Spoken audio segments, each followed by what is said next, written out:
1절 말씀에 보시면 솔로몬이 기도를 마쳤다 그랬습니다. 그랬더니 불이 하늘에서 내려왔다. 하나님의 임재를 여기서 볼 수가 있습니다. 우리가 기도할 때 하나님이 우리의 기도를 들어주십니다. 하나님께서 임재하셔서 역사가 우리 가운데 체험되는 것을 늘 경험하시는 기도의 용사들 되시기를 간절히 축원합니다. 이 솔로몬이 성전을 짓고 나서 한 일 가운데 처음으로 완전히 지어놓고 하나님께 간절하게 기도했어요. 우리 교회도 성전을 짓고 난 다음에 열심을 다해서 기도했습니다. 철야 기도도 하고 성전에 불을 켜놓고 계속 기도하고 그렇게 했어요. 우리 성도들이 열심히 와서 기도했습니다. 또 새벽을 깨어 기도하시고 밤새도록 그렇게 기도했고 그랬어요. 하나님이 함께 하셔야 되니까, 성경 말씀대로 기도하는 전이니까. 우리가 성전을 왜 지었습니까? 하나님이 함께 하셔야 성전 진 의미가 있잖아요. 우리가 성전 지어놓고 그동안 수고했으니까 우리 좀 쉬자, 그런 게 아니에요. 하나님이 함께 하셔야 되고, 하나님께 간구해야 되고, 하나님과 교통하려고 성전을 짓고, 하나님께 영광 돌리려고 성전을 진 거지. 성전 짓느라고 고생했으니까 아름다운 성전 잘 졌다, 수고 많이 했다, 그렇게 서로 얘기하고 그랬는데, 이제는 기도해야 됩니다. 하나님이 성전을 아름답게 만드시는 것이, 하나님의 임재가 있어야 그 성전이 온전한 성전이 되는 거예요. 하나님의 역사가, 하나님이 받으셔야 이 성전이 제대로 그 역사를 이루게 되는 것을 볼 수가 있습니다. 예레미야 33장 3절에 너는 내게 부르짖으라, 그리하면 크고 은밀한 일을 내게 보이리라, 그렇게 말씀해 주고 있어요. 우리 하나님께 간절하게 부르짖는 주의 종들의 삶이 되시기를 간절히 축원합니다. 또 구하라, 찾으라, 문을 두드리라, 그렇게 주님께서도 말씀하셨어요. 구하고 찾고 문을 두드려. 성전을 지어놓고 기도가 빠지면 안 됩니다. 내 집은 만민이 기도하는 집이다, 주님께서 그렇게 말씀하셨어요. 솔로몬이 기도한 내용은요, 그 기도의 모범을 보인 거예요. 우리도 그와 같이 기도해야 될 줄로 믿습니다. 성전을 향해서 기도를 드리는 거예요. 이 사도 베드로가 하나님의 말씀을 전하다가 감옥에 갇혔을 때 교회가 모여가지고 기도했어요. 하나님 역사해 주시옵소서, 간절하게 기도했더니 하나님께서 천사를 보내가지고 베드로를 감옥에서부터 구해냈어요. 처음 경험한, 이 로마 병사들이 처음 경험한 일입니다. 그래서 그 지키던 병사들이 다 그거에 대한 대가를 지불하고 하나님의 복음은요, 흥왕되게 더 강력하게 증거된 걸 볼 수가 있습니다. 성도들이 모여서 기도하니까 능력이 나타나는 거예요. 따라서 한번 하시죠. 성도들이 모여서 기도하니 능력이 나타난다. 기도하니까 능력이 나타나는 거예요. 솔로몬이 기도할 때 성전을 다 짓고 나서 기도하기 할 때 이 제단 앞에서 무릎 꿇고 하나님께 손들고 기도했어요. 세상 사람들이 봤을 때, 백성들이 봤을 때 왕이면 최고의 권력자 아닙니까? 거의 세상 사람이 볼 때는 신적인 능력이 있는 사람이에요. 사람을 죽일 수도 있고 살릴 수도 있는 그런 권한이 있는 사람인데, 그가 하나님의 성전 앞에서, 제단 앞에서 무릎 꿇고 손들고 기도하는 거예요. 나보다 더 크신 이가 하나님이십니다. 하나님이 세상을 통치합니다. 그걸 보여주는 거예요. 저는 우리나라 정치인들 가운데도 하나님 앞에 진실로 무릎 꿇고 기도하는 그런 사람이 있으면 좋겠다 생각이 듭니다. 하나님께 진실로 무릎, 이 권력은 하나님으로부터 나옵니다. 여러분, 우리가 교만하면 안 됩니다. 겸손해야 될 줄로 믿습니다. 이 솔로몬이 끝까지 그 겸손함을 유지했더라면 하나님의 축복을 더 받을 수 있을 텐데, 역사를 볼 때마다, 성경 말씀을 읽을 때마다 솔로몬이 참 아쉬운 게 많아요. 끝까지 하나님 앞에 겸손하고 하나님 앞에 기도했으면 참 좋았을 텐데, 중간에 하나님을 떠나가지고 하나님의 심판을 받게 되고 나라는 나중에 두 동강이가 나게 되는 그런 불행한 결과를 갖게 됐는데, 이 솔로몬의 기도할 때의 그 초심, 이 처음에 왕이 됐을 때의 그 초심을 잃지 않았으면 좋았을 것. 이 성경 말씀을 읽을 때마다 늘 마음 가운데 그런 아쉬움이 있어요. 저는 우리 교회 성도님들이 이 예수님 만났을 때 처음 그 초심, 그리고 새벽을 깨어 기도하면서 열심을 다해서 기도하는 그 매일매일 아침에 이 하나님과 대화의 시간, 이 첫 시간, 이걸 주님과 함께 늘 평생도록 이끌어 가시기를 간절히 축원합니다. 그렇게 하실 때 하나님이 가만 안 두신단 말이에요. 반드시 내가 너를 복주고 복주겠다, 그렇게 말씀하신단 말이에요. 마음이 변하지 아니하고 계속해서 기도하면서 하나님 지혜 주시옵소서. 내가 사업을 할 때에도 하나님 지혜 주시옵소서. 무슨 집을 이사할 때도 하나님 지혜 주시옵소서. 우리 자녀를 결혼시킬 때도 하나님 지혜 주시옵소서. 내 힘으로 안 됩니다. 하나님의 능력과 은혜가 있게 될 줄로 믿습니다. 또 우리 자녀들이 어려움이 있을 때에도 기도하고 그렇게 간구하는 이 거룩한 성전입니다. 하나님께서 함께 하시고 임재하시는 거룩한 성전, 이곳에 와서 간구하셔서 하나님의 지혜와 능력과 은혜와 그 자비하심을 다 체험하시기를 간절히 축원하고 하나님의 복을 다 체험하시는 귀한 역사가 있으시기를 간절히 축원합니다. 살아계신 하나님이시요, 그 하나님께서 응답하신단 말이에요. 오늘 본문 말씀 가운데 하나님께서 불이 하늘에서부터 내려와서 그 번제물과 제물들을 사르고 여호와의 영광이 그 성전에 가득 찼다 그랬어요. 모세, 아론이 처음 제사장으로서 사역을 감당해 나갈 때 하나님의 이 장막을 짓고 그렇게 할 때 제물을 드릴 때 말이죠, 불이 확 내려서 백성들이 우습게 생각했어요. 모세와 아론이 서로 자기들이 말이죠, 모든 지도력을 가질 것이다, 그렇게 생각했단 말이에요. 그래서 그것에서 반기를 들었던 사람들이 있었는데, 이 제사장 아론이 말이죠, 모세와 함께 이 예배를, 성전을 건축하고 예배를, 제물을 쌓아놓고 할 때 그곳에 막 그냥 첫 번째 그 제사를 드릴 때 불이 하늘에서부터 확 내려와서 번제물과 제물들을 다 살랐어요. 이 사람들이 깜짝 놀랐어요. 마치 이 말씀 가운데 또 느끼는 것은 엘리야가 갈멜산에서 기도할 때 바알과 아세라를 섬기는 사람들을 다 물리치지 않았습니까? 그 물리칠 때 여호와의 불이 하늘에서부터 확 내려와서 그 제단을 다 태웠어요. 하나님의 능력이 임한 거죠. 이 성전에 하나님께서 역사하셔서 주의 능력이 임하는 것을, 하나님의 임재를 우리가 체험하게 되는 것을 볼 수가 있습니다. 하나님이 함께 하시는 것을 체험하게 되는 걸 볼 수가 있습니다.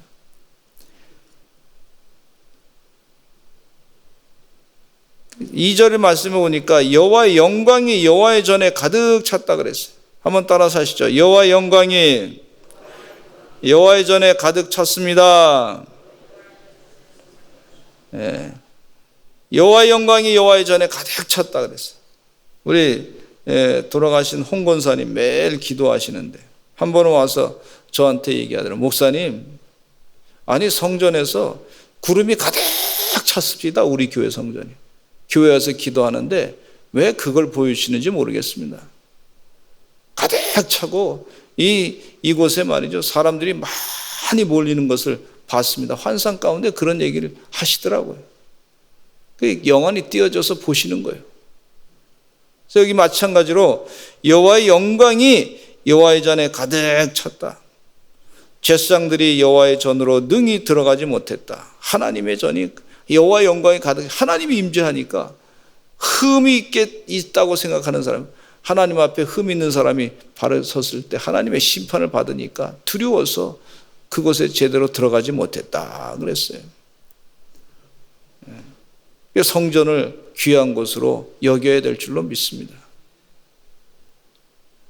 저는 이 중국 땅에 교회가를 말이죠, 4,500개를 때려 부셨다고 그 신문에 나는데 참 그걸 자랑으로 여기더라고. 자랑으로. 그게 무슨 얘기냐면 하나님보다 이념이 더, 공산주의 이념이 더 강하다, 내 힘이 더 세다, 이걸 드러내는 거예요. 하나님께서 가만히 있으시겠나? 하나님께서 언젠가 심판하실 것이다, 그런 생각을 갖습니다. 하나님의 성전을 가볍게 생각하는 사람들, 그래서 교회를 핍박하는 사람들, 하나님께서 가만두지 아니하시고 반드시 심판하시는 것을 볼 수가 있어요. 여호와의 전으로, 그래서 교회 와서도 함부로 막 그냥 대하고 말이죠. 그러면 안 됩니다. 완장 차고 왔다고 함부로 교회 예배를 우습게 생각하고 그래서는 안 됩니다. 그 마음 가운데 하나님이 계시다고 하는 것을 조금이라도 믿음을 갖고 있으면요, 그렇게 함부로 할 수가 없어요. 주님께서 함께 하시는 거룩한 전, 가볍게 여기지 아니하고 우리도 예배를 잘 드리시는 하나님의 종들이 되시기를 간절히 축원합니다. 그래서 성전에 올 때마다 마음의 교만을 내려놓고 하나님의 거룩한 뜻이 이루어질 줄로 믿습니다. 여호와의 영광이 드러나게 될 줄로 믿습니다. 그렇게 기도하시는 여러분 되시기를 간절히 축원합니다. 성전 낙선식을 하게 되는데 이 4절 말씀에 보니까 이에 왕과 모든 백성이 여호와 앞에 제사를 드렸어요. 근데 솔로몬 왕이 드린 제물이 소가 22,000마리, 양이 12만 마리.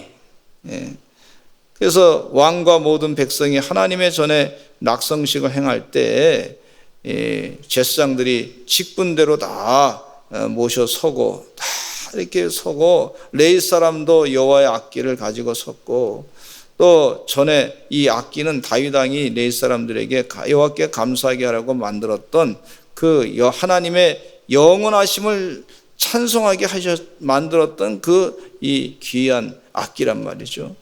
그래서 그 악기를 가져다가 하나님께 찬양을 드리는 거예요. 그리고 또 제사장들은 무리 앞에서 나팔을 불고 온 이스라엘은 서 있는 거예요. 우리가 하나님께 예배를 드릴 때 신령과 진정으로 예배 드립니다. 하나님 앞에서 코람데오라고 하는 그런 단어와 같이 하나님 앞에서, 하나님 면전에서 예배 드리는 거예요, 지금. 그렇게 성전을 낙성식을 하는 것을 볼 수가 있습니다. 근데 이것은요, 다윗이 인구조사를 해가지고 하나님의 심판을 받았던 때에 하나님의 심판을 거두게 해달라고 오르난의 타작마당을 사가지고 번제와 화목제를 드리고 그것을 여호와의 하나님의 성전이요라고 얘기했던 것이에요. 그곳에 이제 하나님의 성전이 세워진 것을 볼 수가 있습니다. 하나님께 죄를 다 회개하고 난 다음에, 그리고 나서 하나님의 성전이 그곳에 딱 세워져서 낙성식을 하는 거예요. 얼마나 영광스러운 귀한 자리인지 몰라요. 하나님의 임재, 그러니까 하나님께서 이 다윗의 죄에 대한 대가를 다 받으신 거예요. 다 지불을 받으시고 다 용서해 주신 거예요. 이게 얼마나 감사한지 몰라요. 교회 와서 예배 드릴 때, 성전에서 기도할 때 내 죄를 다 회개하고 용서함 받으면요, 주님께서 용서해 주실 뿐만 아니라 오히려 더 큰 영광의 자리에 서게 하는 것을 볼 수가 있어요. 그 은혜의 자리에 서게 하는 것을 볼 수가 있어요.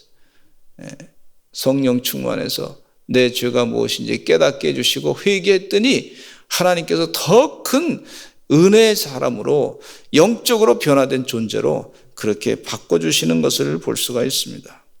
그 은혜가 우리 귀한 성전에서도 늘 있기를 간절히 축원합니다. 그리고 절기를 지켰어요. 이 8절 말씀에 보니까 솔로몬이 7일 동안 절기를 지켰는데 그랬습니다. 절기를 지켰어요. 생일날 기억을 해서 잘 지킵니다. 우리 성도님들도 그렇고 세상 사람들도 생일 잔치를 잘 하잖아요. 생일 날을 지키는데 우리 주일날 예배 잘 드립니다. 또 은혜 가운데 우리가 사순절 기간을 지키고 부활절 예배를 드리고 또 성탄절도 지키고 그렇게 합니다. 이게 다 하나님의 은혜 가운데 큰 축복인 줄로 믿습니다. 그런 절기를 지킨다는 거, 기억해가지고 지킨다는 거. 그러니까 모든 백성들이 하나님이 주신 절기는요, 이건 축복의 절기예요. 은혜의 절기예요. 그래서 세상 사람들도 부활절 하면 다 알아. 부활절 하면. 성탄절 하면 다 알아. 우리나라에 그렇게 있으니까 얼마나 감사한지 몰라. 북한에는 김일성 생일이라고 그래. 태양절. 김일성의 태양이라고 그렇게 우상을 섬기는 걸 볼 수가 있어요. 북한에는 성탄절이 없어. 그렇잖아요.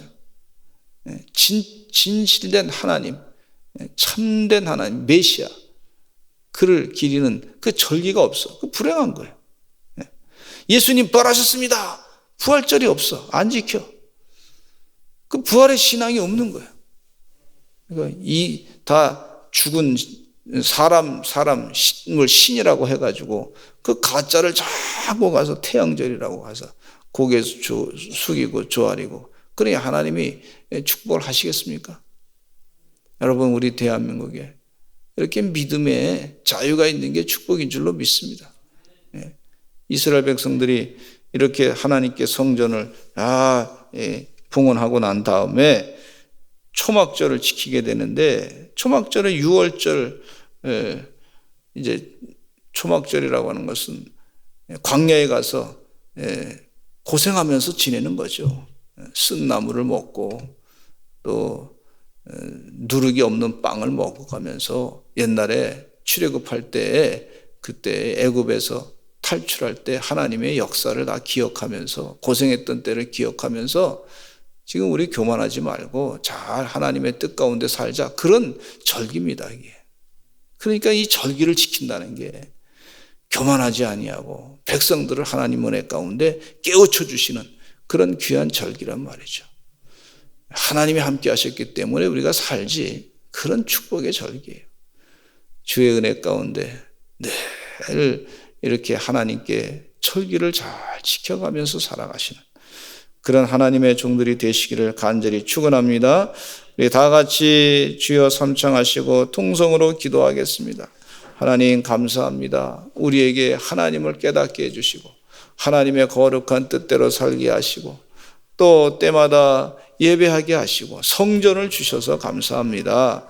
하나님 성령이 충만하게 역사해 주시고 성도들이 함께 모여서 날마다 기도할 때마다 아버지 거룩한 생활하게 하여 주시옵소서. 우리 주여 삼창하시고 간절하게 기도하겠습니다. 주여, 주여.